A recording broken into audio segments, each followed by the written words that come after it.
televisão, o celular, a internet, ele é um instrumento, né? Um instrumento importante. Mas nada como a gente ficar junto na casa do Senhor, sentindo esse calor, o barulho das palmas, né? Que bom ver cada um de vocês. Que bom a gente ver e saber que como igreja vamos prosseguindo, né? Sempre, né? Então que Deus abençoe cada um, cada uma. Que o Senhor abençoe cada um, cada uma que estão também lá nas suas casas, participando do culto. E vamos prosseguindo. Eu quero ler com vocês livro de Tiago, capítulo 4.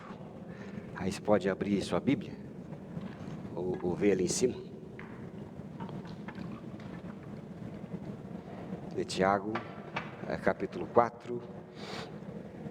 Então nós estamos caminhando um pouquinho neste livro da Bíblia, importante, com seus ensinamentos, que tem tanto para contribuir, né, com a gente.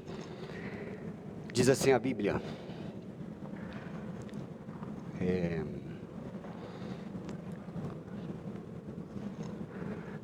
Tiago 4, capítulo 16 a 18. Não está aí? Desculpa, Tiago 1, 16 a 18. Olha, gente, por enquanto o iPad está dando jeito. Eu não sei até quando vai. Então eu estou aqui com esse trem aqui, eu aumento a letra, fica bem grande. Aí eu confundi o irmão Carlinho ali, ó, que é tão eficiente. E ele fica nervoso quando a gente erra aqui, mas acertei tudo aqui, né? E o rapaz está errando tudo lá, né? Então Tiago 1, verso 16 a 18. Diz assim a Bíblia. Vamos ler junto? Vocês estão comigo aí? Dá para ler, né? Não vos enganeis, meus amados irmãos. Toda boa dádiva e todo o dom perfeito são lá do alto, descendo do Pai das luzes, em quem não pode existir variação ou sombra de mudança. Pois segundo o seu querer, Ele nos gerou pela palavra da verdade, para que fôssemos como que primícias de suas criaturas. Não vos enganeis.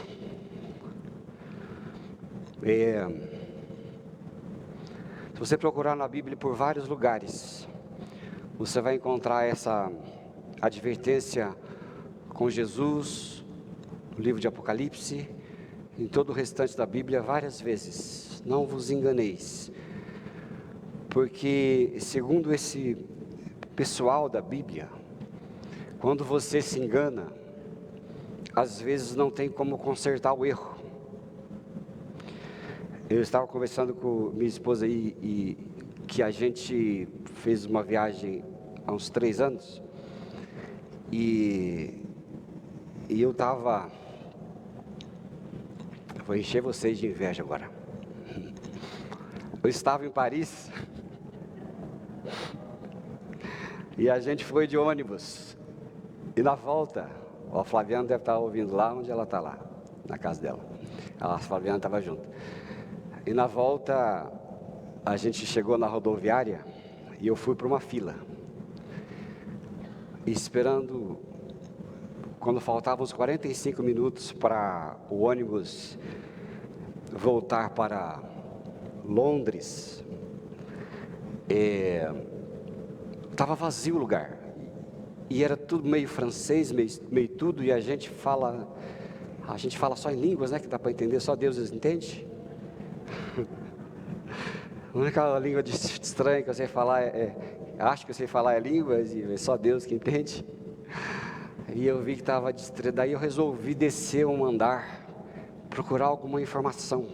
Quando eu desconfiei que o meu ticket era o mesmo número do ticket que estava dizendo lá, último aviso, e a fila para regularizar os tickets estava como daqui no Catopázio, Comecei a tremer que nem vara verde. Eu falei, perdemos o ônibus, o que vamos fazer nessa cidade? Com os preços módicos de tudo, e não vamos conseguir chegar lá. Quase perdemos, mas daí deu para consertar. Chamei todo mundo lá embaixo de volta, mais ou menos isso aconteceu. Depois voltamos para o lugar certo e conseguimos embarcar, e eu estava tudo mais molhado que estou agora, de tensão, né? Mas o que eu quero dizer com esse snobismo? Eu quero dizer que tem coisas na nossa vida que, se você não presta atenção agora, pode ser que não haja tempo para consertar. A eternidade com Deus e o que o apóstolo Tiago está dizendo aqui são coisas que não dá para consertar a hora que a senha da minha vida e sua vida chegar. Então, esse homem de Deus, ele fala essas 3 coisas importantes nesses 2 versos, que é o nascimento espiritual, quem é o Pai e os benefícios desse renascimento. Se alguém não passar por esse estágio, pode ser que fique enganado por esta vida. E o resultado do engano não pode ser o resultado esperado. O acesso a Deus, ao céu, à eternidade. A Bíblia tem um caminho e ela tem um mapa. E esse mapa, esse caminho não pode ser ignorado. Ele está aí escrito para nós. Ele está apontado o caminho para nós. E é isso que ele diz e que eu vou compartilhar rapidamente com vocês. O que o Tiago falou. Quem que é esse Tiago, né? Vocês lembram? Tinha 4 Tiagos na Bíblia que você encontra. O Tiago, filho do Zebedeu, do Alfeu. Era o Tiago, irmão do Senhor, e era o Tiago, irmão de Judas. Esse autor desta cartinha é o Tiago, filho de José, irmão de Jesus, por parte só da mãe. E esse homem, que depois se entregou a vida ao serviço do seu irmão Jesus, e ele era chamado, tinha um apelido. Qual era o apelido? Quem se lembra? Quem lembra? Não lembram? Por isso que a gente fala várias vezes. Quem falou? Fala, Vivaldo. Oh, essa aí é a benção. Joelho de camelo. Por que joelho de camelo? É que nem João Wesley, né? Disseram que os lugares dele estavam marcados lá nos tacos da casa dele, é tudo conversa. Mas eu não duvido que ele ficava ajoelhado lá orando. Mas é o joelho do camelo. Por causa do seu a sua fama de orar, de interceder. Né? Muito bem, quem é Deus? Vamos ver o verso 17 aqui de novo. Não se engane, tá bom? Então não se engane. 17 diz assim: tudo de bom que recebemos e tudo que é perfeito vem do céu. Essa aqui eu estou lendo a minha versão, talvez seja diferente daí. Vem de Deus, o Criador das luzes do céu. Ele não muda, nem varia de posição, o que causaria a escuridão. Então, o Tiago está dizendo, ele é o Pai das luzes, o Criador.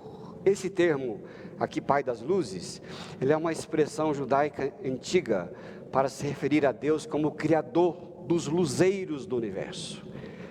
O sol, lua, a lua ela reflete, né? Mas as estrelas, tudo, ele é o Criador de tudo. Então estes seres criados, eles mudam de posição e mudam de intensidade, eles variam. Eu tenho dificuldade enorme de ver os tais eclipses que estão anunciados na televisão, não consigo ver nenhum. Não sei se é porque a gente vive em Curitiba e sempre às vezes está nublado, né? Nublado não é coisa de japonês, né, Frank? E aí a gente não enxerga. Mas ele está dizendo que Deus é o Pai das luzes e ele não varia. Ele não muda, Ele é sempre o mesmo. Então ele fala assim, olha, não confunda, Deus não tem variação. Deus o Pai não muda. Aliás, Deus é genérico. Já comentei com vocês isso várias vezes, sempre comento, que Deus tem um nome, porque Deus é genérico. Deus pode ser Deus de tudo e de qualquer religião, mas o Deus que nós cremos como crentes, Paulo o apóstolo fala, é o Deus e Pai do nosso Senhor Jesus Cristo. Ele tem sobrenome e nome, E Jesus, o nosso irmão mais velho, chamava a Deus de quê? Vocês lembram? De quê? Pai. Ele chamava a Deus de Abba. O Abba dele. Não era Deus o genérico. E Tiago está dizendo, ele é Deus, e outra coisa, ele é Deus, mas ele não varia como o ser humano varia, ou como os luzeiros variam, porque se ele variasse, ele diminuiria de intensidade, de luz, de calor, e nós passaríamos frio, escuridão, ou calor demais, né, Mônica? Mas está calor ali. Vamos dar ligar esse trem aqui lá às 8 da manhã, né? E é assim que ele diz, né? Não tem variação. Às vezes, alguém aparece para a gente sempre, isso é muito normal, e umas 7 vezes por ano, pelo menos, a gente escuta isso, que quando aparece alguém revoltado geralmente sobre as dificuldades da vida, e geralmente se perguntando quem é esse Deus, né? Por que Ele permite isso na minha vida? Por que Deus faz isso, aquilo, outro?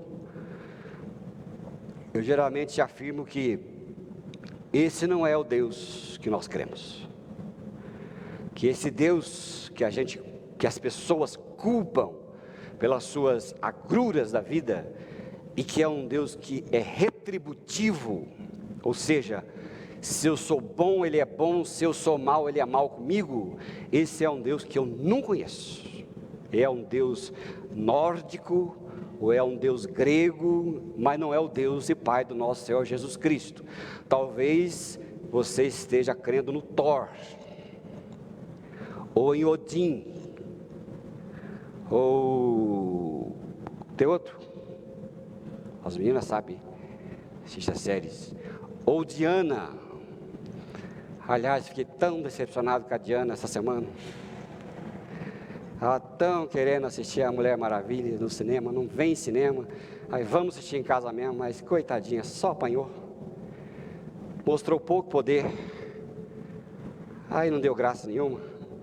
Aí eu falei, ainda bem que não gastamos 200, gastamos só 50. Mas esse Deus que as pessoas creem, o Deus cultural, retributivo, esse Deus esquisito que a gente acha que Ele está fazendo joguinho com a gente, esse não é o Deus não é o Deus da Bíblia, Ele não é o Deus do Evangelho, Ele não é esse Deus, é diferente, né? Porque Deus nunca muda, quem muda somos nós, e o Deus da Bíblia, da nossa Bíblia, Ele é um Deus da justiça cumprida em Cristo, e que vem pela graça nos alcançar, graça e misericórdia, Ele vem nos alcançar com a graça. Graça é Ele nos dando tudo o que não merecemos, Deus fazendo e dando tudo para quem nada merece. E o Deus da misericórdia é o Deus não nos dando o que nós merecemos. Por outro lado, para a sua justiça, Jesus entrou na história para cumprir a justiça desse Deus que não muda.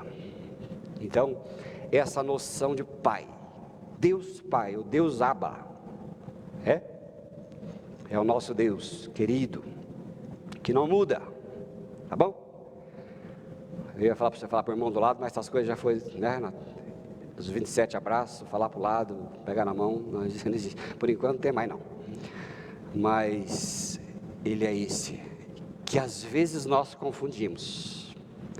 Como é que a gente confunde Deus e Pai? E as pessoas têm muita tendência a confundir Deus, o Pai, com o ser humano, e depois acredita a Deus, o Pai, as dificuldades humanas que nós temos e parecem a nossa vida. Eu li um livrinho pequeno. Desde que eu cheguei nessa igreja, eu ganhei esse livrinho aqui, agora que eu li, na fila. Eu li por causa da mensagem aqui também, eu falei, acho que esse livro tem alguma coisa a ver importante. Esse é um livro muito, muito especial. Daquele que eu não empresto nem vendo no sebo. Tem uma parte da minha biblioteca que é lacrada. O Imensurável Amor de Deus. Aqui um monte de gente já leu. Quem leu? Leu. Olha, leu lá.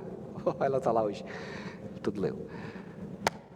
O Imensurável Amor de Deus, do Floyd McClung. Ele fala assim, algumas ideias erradas sobre Deus que geralmente têm origem na infância. Não é a verdade, não é só isso, mas pode ser que também seja isso, né? Então ele fala assim, algumas ideias erradas, que a gente é levado a criar num Deus que varia de humor. E Tiago está dizendo que Deus não varia de humor. Primeiro é a autoridade, ele fala, a autoridade. Então, ele dá o exemplo do cachorrinho.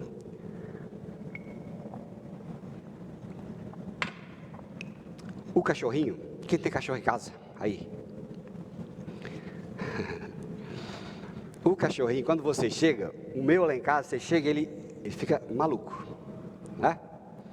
Pula no ombro de todo mundo, lambe, pula e grita, é uma coisa assim, mas linda de ver. A turma fala em casa que a gente primeiro cumprimenta o cachorro do que os outros. Mas eu falo, mas é o cachorro que vem falar oi primeiro?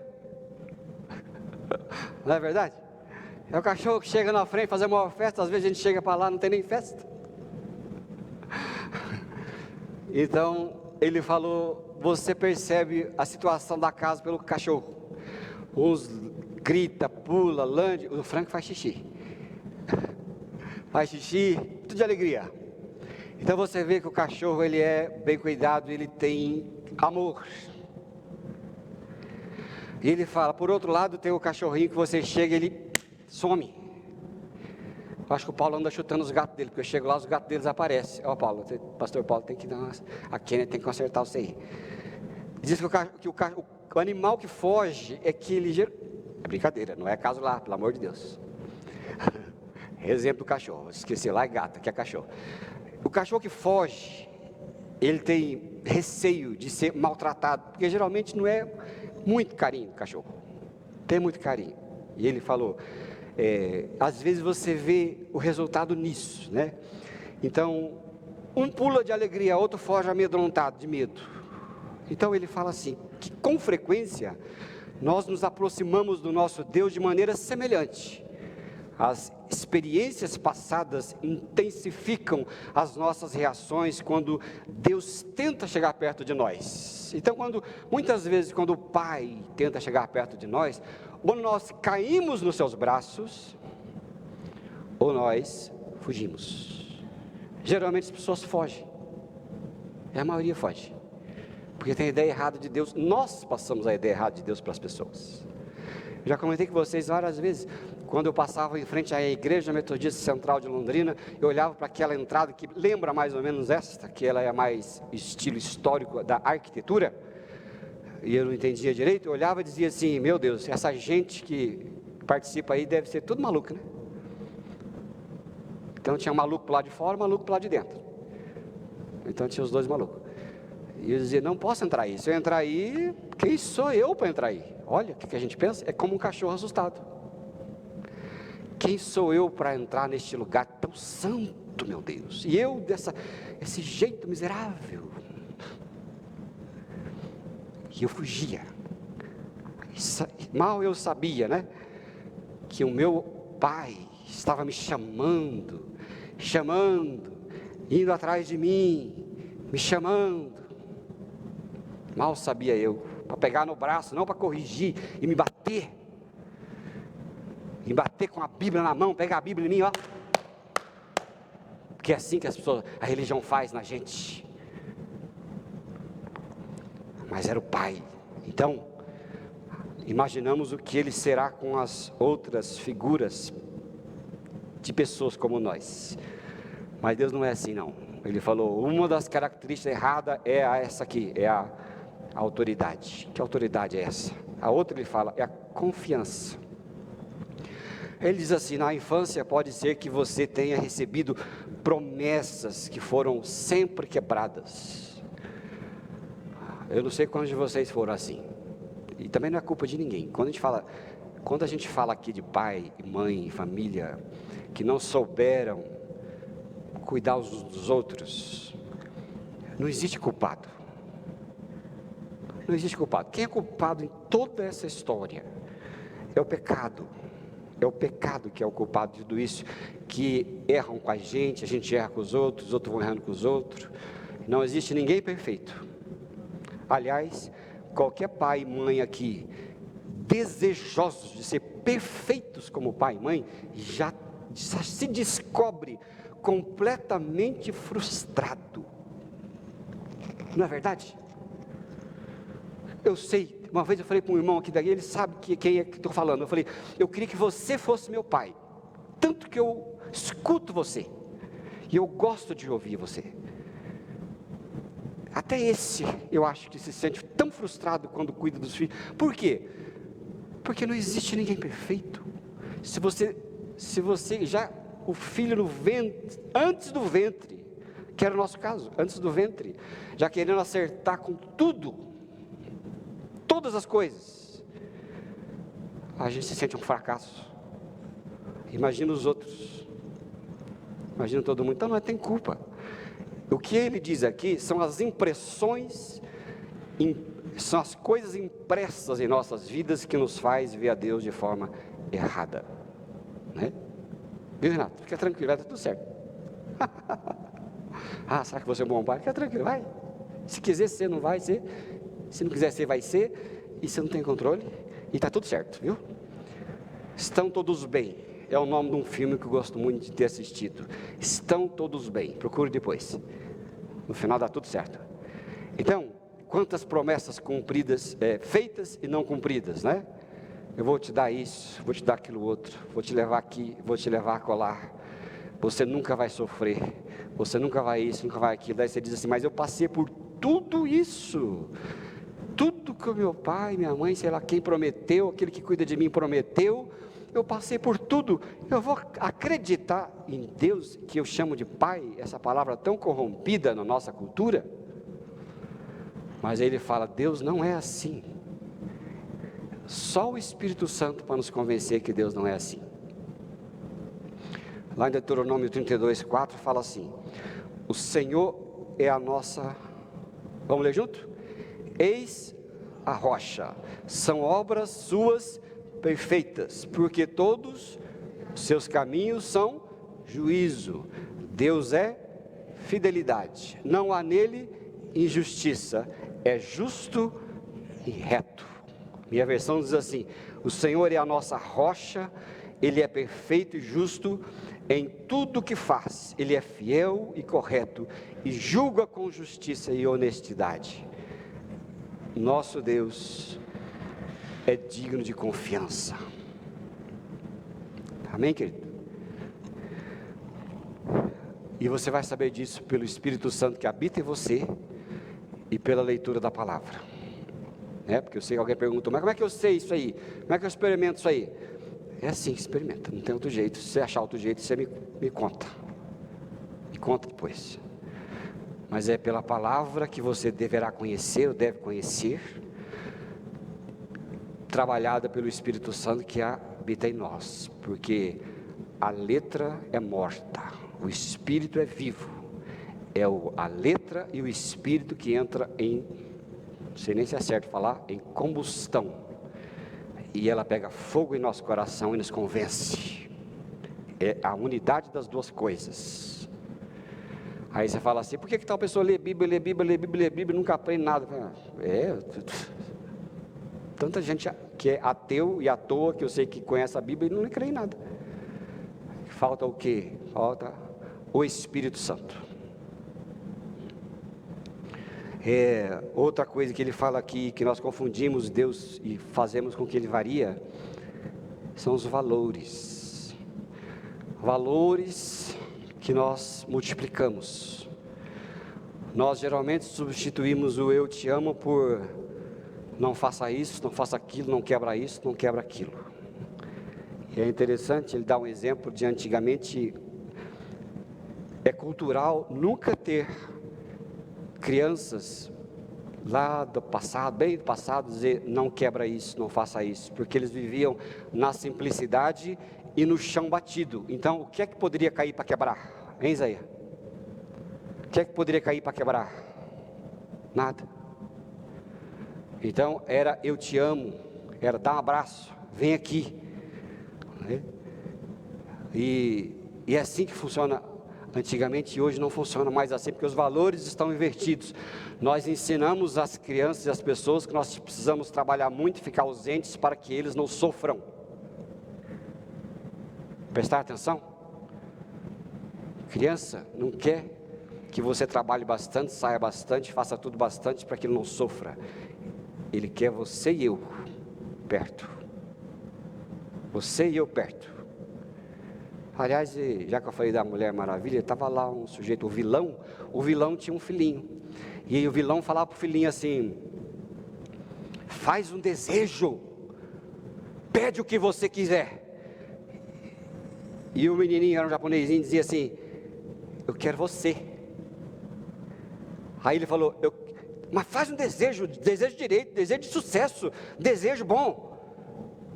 E o moleque olhou para ele e falou assim: tá bom, eu desejo que você fique sempre perto de mim. O pai fez: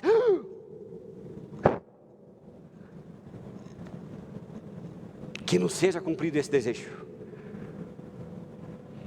Soltou do moleque, porque não podia ficar com o piazinho. Então a gente inverte valores. Valores invertidos, né? Então, a maior demonstração aqui do Pai, ele revela-se na atenção aos detalhes das nossas vidas. Ele é um Deus que cuida dos detalhes da nossa vida, porque nos ama. Um dia alguém veio pedir oração para mim e falou assim: pastor, ora por mim, porque meu celular está sem crédito. Aí eu falei: você está de brincadeira comigo, né? Está pensando que Deus é um gênio da lâmpada? Você esfrega e aparece lá e te dá um crédito? Mas eu falei: não, tá bom, vou orar. Eu só falei isso, né? Menti aquele dia. Não orei nada. Falei: tanta gente precisando de comida, arroz, feijão, casa, pagar a luz, vou dar um crédito para o seu celular. Tá brincadeira, né? Uma semana depois, no culto, chegou e disse: pastor, lembra que o senhor orou pelo meu celular? Eu falei: eu lembro que você pediu. Daí eu tentei consertar, né? Aí ele disse: eu recebi um crédito aqui, não sei de onde. Eu: Jesus Cristo. Jesus, que é isso? Ele é o Deus dos detalhes da nossa vida, pequenos. Eu e você não somos um na multidão. Você sabia disso, irmão e irmã? Nós não somos um. Uma das coisas que eu tenho muita alegria de que Deus me curou era da solidão, de ficar na fossa. Tem umas músicas que a gente escuta no carro, às vezes, nessas rádios antigas, que é as músicas de fossa. Alguém que entende o que eu estou falando quando eu digo música de fossa? Já passou olhando para música de fossa? Então, aquelas músicas de fossa, porque eu estava lá sozinho, meu irmão ia jogar bola, todo mundo jogava bola com ele, e comigo ninguém fazia nada, aquela coisa toda. E eu ficava lá na fossa, ficando aquelas músicas de fossa, aquela coisa. Às vezes eu coloco no rádio e eu falo para a esposa: tira esse troço aí, pelo amor de Deus, que eu já fui da fossa. Agora não sou mais da fossa, não. Então, uma das coisas que Deus nos cura é da solidão. Porque quando você está sozinho, você não está sozinho. Você está na presença do seu Abba. Amém, irmão? E é tão bom a presença de Abba, é tão bom a presença dele, que você não se sente sozinho. Aliás, é tão bom ficar sozinho. É a atenção, né? Então, é essa coisa da presença. E uma última coisa, que tem outras coisas aqui, mas vamos terminar com essa: aceitação. A gente vive aí nessa sociedade voltada para o desempenho. Muitos pais passam para os filhos a mensagem: passa, tire a melhor nota, você vai conseguir, tem a boa aparência, você vai ser isso, você é aquilo outro. Então a gente imprime a aceitação na vida dos outros. Às vezes outros têm reações que a gente nem quis que tivesse. Às vezes tem que olhar para a pessoa e dizer assim: mas de onde você tirou isso que você acha que eu falei? Que eu nem falei isso, você entendeu isso? É que a pessoa já está condicionada a ter que ser aceita por alguma coisa. Assume muitas coisas aradas para ser aceita. Fazem muita coisa para ser aceito, desde criança, desde pequeno. Se você, Deus vai te castigar, aí lascou. Se você educa ou educou com Deus vai te castigar, peça perdão hoje antes de sair daqui. Porque ele nunca mais vai querer ouvir falar de Deus se ele imprimir isso na cabeça. Ele ou ela. Lá em casa eu nunca falei isso, nunca. Deus não gosta, Deus vai te castigar. Lá em casa não existe, nem eu nem a esposa. Isso nunca existiu. Mas Ele é um Deus que nos ama com um amor incondicional. Amém, querido? Incondicional. Por isso que é o imensurável amor de Deus. O que é uma coisa imensurável? Não tem como você calcular. Nem medida, nem peso, nem nada. Ele nos ama porque é amor. Ele o ama exatamente como você é. Durante toda a vida, eu e você tivemos que mostrar resultados e competir. Mas Deus se delicia com o fato de você ser a pessoa que é. Entendeu? Entendeu, irmão? Nós fosse um mar pentecostal, falava assim: oh, glória a Deus. Mas nós implodimos assim, oh, aleluia, por dentro, né? Eu sou assim também, eu sou por dentro. O que aconteceu? Nada não, foi só um glória interno. Glória a Deus internamente. Ele é esse que nos ama, nos dá o Espírito e Ele nos transforma.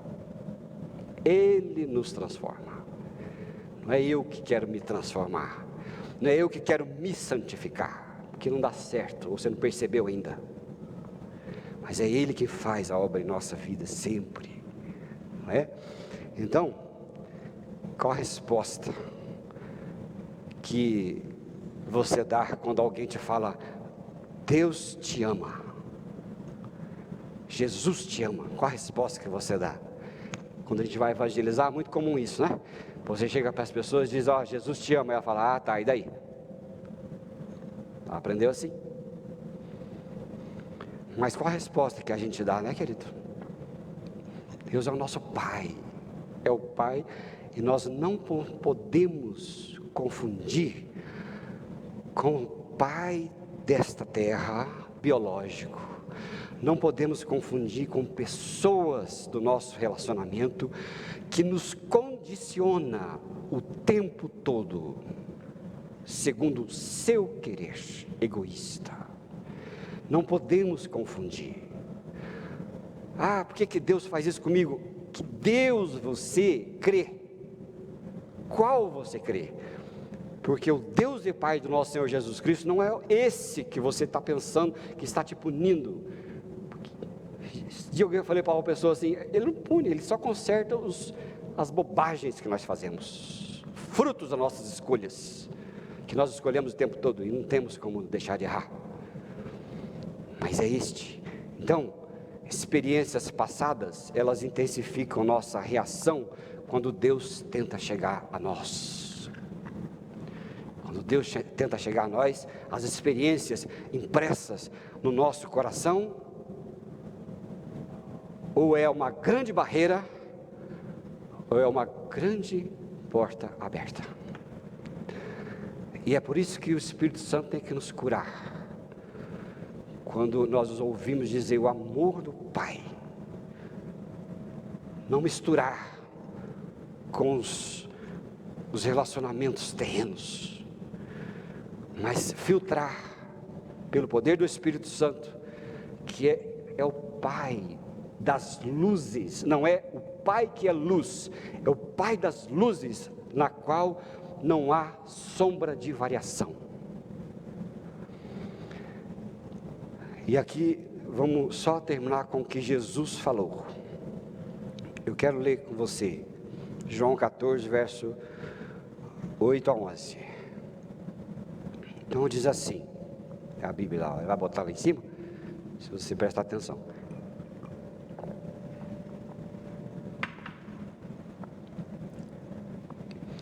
Jesus respondeu, eu vou ler aqui na minha versão que eu gosto mais. Se você não quiser confundir, só escute, não olhe lá, ou olhe lá e entenda do jeito que você quiser. Jesus respondeu, faz tanto tempo que eu estou com vocês, Filipe. Então, lembre-se que Jesus estava com Filipe lá, os discípulos.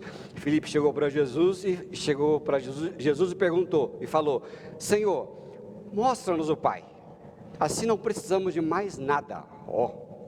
Olha só, olha um ser carente de Pai. Jesus mostra-nos o Pai, por quê? Nós não vamos precisar assim de mais nada. E aí Jesus faz uma coisa espetacular. Jesus respondeu, faz tanto tempo que eu estou com vocês, Filipe, e você ainda não me conhece? Quem me vê, vê também o Pai. Por que é que você diz, mostra-nos o Pai? Será que você não crê que eu estou no Pai e que o Pai está em mim? Então Jesus disse aos discípulos, o que eu digo a vocês, não digo em meu próprio nome. O Pai que está em mim é quem faz o seu trabalho. Creio no que lhes digo, que eu estou no Pai e o Pai está em mim. Se vocês não creem por causa das minhas palavras, creiam pelo menos por causa das coisas que eu faço. Jesus falava do Pai. Jesus disse que ia para a casa do Pai. Jesus disse, na casa do meu Pai há muitas moradas. A minha versão diz, há muitos quartos. E eu gosto dos quartos, porque quando a gente sai, vai nesses hotéis aí, né, Andréia e Fábio lá. A Andréia lá, ela é pesquisador de hotel. Ou Fábio, ela pega hotel ruim e hotel bom. Faz assim ou assim, ó. Mulher pega hotel ruim para casa. Homem escolhe um quarto de 200, a mulher escolhe um quarto de 1.200. Aí a gente fala assim, meu Deus, meu Deus o quê? Eu, nada. Porque se você chegar lá, o quarto não for bom, você está lascado. Então é melhor você dizer nada. E eu gosto de quarto, porque quando a gente chega no hotel, um quarto é bem bonito. O que você disse? Fala de novo. Uau, a Vinalda também gosta de quarto. A Vinalda é quarteira, ela sai para lá, para cá. E Roberto, que legal, olha esse quarto aqui. Ou o contrário, né? Ou você fala assim, nossa, o meu quarto de casa é mais bonito, né? Às vezes acontece. Mas quando chega num quarto de hotel, fala, uau, irmão? E por isso eu gosto da versão, na casa do meu pai, aqui tem quartos, aqui não está depois, está antes. Na casa do meu pai há muitos quartos. E eu sei que quando eu chegar lá eu vou dizer, uau, olha, valeu a pena, hein? Valeu a pena ser crente fiel. Olha o quarto aqui que Deus me deu. Ali, olha esse povo é eficientíssimo. Vamos ler junto, vale a pena. Ó. Na casa do meu pai há muitos, e eu vou preparar um lugar para vocês. Hein, Beatriz? Muitos quartos. E Jesus falou, eu vou para a casa do Pai, o Pai é meu, estou com o Pai. E Filipe veio e disse, mostra-nos o Pai. E Jesus falou, eu estou tanto tempo com vocês, e vocês não conhecem o Pai? O que ele estava querendo dizer? Quem me vê, vê o Pai. Porque Jesus é a forma visível do Pai. O Deus invisível se tornou visível através do Pai. O Daniel está doidinho para tocar o cântico de Daniel de Souza que fala isso, tem certeza, já lembrou os 3 cânticos ali, ó. Eu sou a imagem do Pai. Então vocês me conhecem. Então quando alguém olhar para você e dizer, como que é Deus? Você não vai saber dizer, mas vai saber dizer se você disser, sabe como é Deus? Leia na Bíblia quem é Jesus, você vai entender perfeitamente quem é Deus. Amém, querido? Por que Jesus? Porque quando viam Jesus, ele andava, perdoava pecados, ele andava, curava os doentes, ele se aproximava de gente de má fama. Jesus tinha palavras de vida para todas as pessoas. Com Jesus não tinha julgamento, com Jesus tinha a verdade, com Jesus tinha liberdade de se expressar. Com Jesus, Marta podia ser Marta e Maria podia ser Maria, e Jesus não estava criticando nenhuma das duas, né, pastor? O pastor está preparando aí uma pregação daquela bombástica nesse negócio, né? E ela falou, com Marta e Maria a gente critica uma outra, mas ele estava só dando um detalhe das duas, mas ele recebeu Marta, recebeu Maria, recebeu Lázaro, recebia Zaqueu, ele recebia todo mundo, curava os enfermos, ele levantava as pessoas. E ele era a vida, e todo mundo que chegava perto de Jesus era agregador. Por isso que eu tenho falado para vocês sempre, crente que desagrega, pelo amor de Deus, não fala que é crente. Quando te perguntar que igreja você é, você fala a igreja do sol e da lua. Não menciona nenhuma não, porque não reflete a verdade, porque Jesus agregava, era vida e vida abundante. Ele falava, quem me vê, vê ao Pai. Tudo que você me vê, tudo que você me vê falar, me vê fazer, tudo que você me vê, tudo, você vê ao Pai. E é impossível que alguém me conheça e não conheça o Pai. E todo mundo queria ir para a casa do Pai. Todo mundo ia querer ir para a casa do Pai.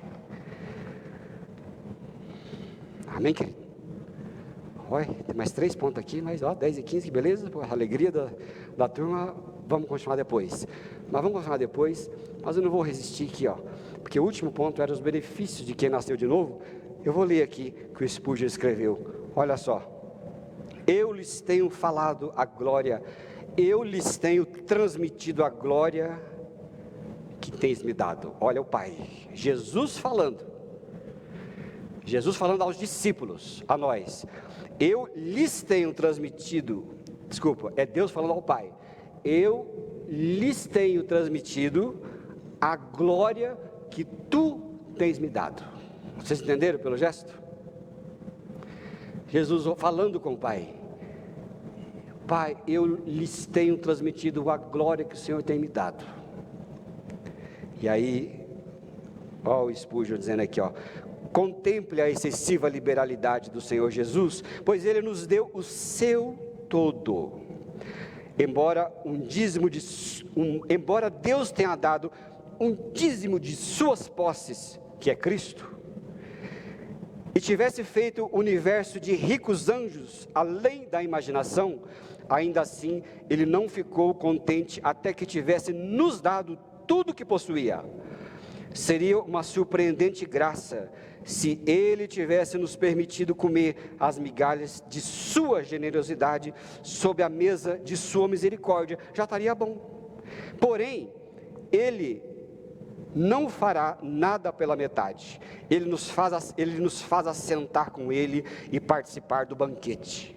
Se tivesse nos dado uma pequena pensão de seus cofres reais, deveríamos amá-lo eternamente, mas não. Sua noiva rica é tanto quanto Ele, e Ele não terá uma glória ou uma graça da qual ela não possa compartilhar. Ele não se contentou com menos do que fazer de nós co-herdeiros com Cristo, para que possamos ter bens na mesma medida. Glória a Deus. Amém, Jesus? A mesma riqueza do Filho é a nossa. Gente, beleza. Como nós somos credos, né? Ele transferiu todas as suas propriedades para os cofres da sua igreja, que somos nós, e tem todas as coisas em comum com os seus redimidos. Não há um aposento em sua casa, cuja chave ele esconda do seu povo. Ele lhes dá total liberdade para ter acesso a tudo que tem, como se deles fosse. Ele os ama, deixando-os livres com o seu tesouro, e permite que se apropriem do quanto puderem levar. A plenitude ilimitada de sua total suficiência é tão gratuita para o cristão como o ar que ele respira. Cristo colocou o frasco do seu amor e graça nos lábios do crente e o convida a beber dele para sempre, pois se ele puder sorvê-lo, é bem-vindo a fazê-lo, e como não pode esgotá-lo, é convidado a beber abundantemente, porque tem muito e muito, pois é todo seu. Que prova mais verdadeira de comunhão pode o céu ou a terra nos oferecer? Quando estou perante o trono, vestido numa beleza que não é minha, quando te vejo como és, amo-te como um coração sem pecado. Então, Senhor, saberei plenamente que o Senhor é meu e eu sou teu. Cristo é o nosso tudo. O escritor falou assim: eu quero ter Cristo, porque eu tenho Cristo, eu tenho tudo. Se eu for para o inferno com Cristo, o inferno se tornará céu. Se eu estiver no meu céu sem Cristo, o céu se tornará um inferno. O que importa é estar com Cristo. Amém, querido? Que Deus te abençoe, e nós todos, ricamente, sejamos à vontade na casa do Pai, bem à vontade. Lá você pode quebrar as coisas, nem sei se é que tem alguma coisa lá para quebrar, tá bom, querido? Quero orar com vocês. Depois da oração nós vamos participar da ceia do Senhor.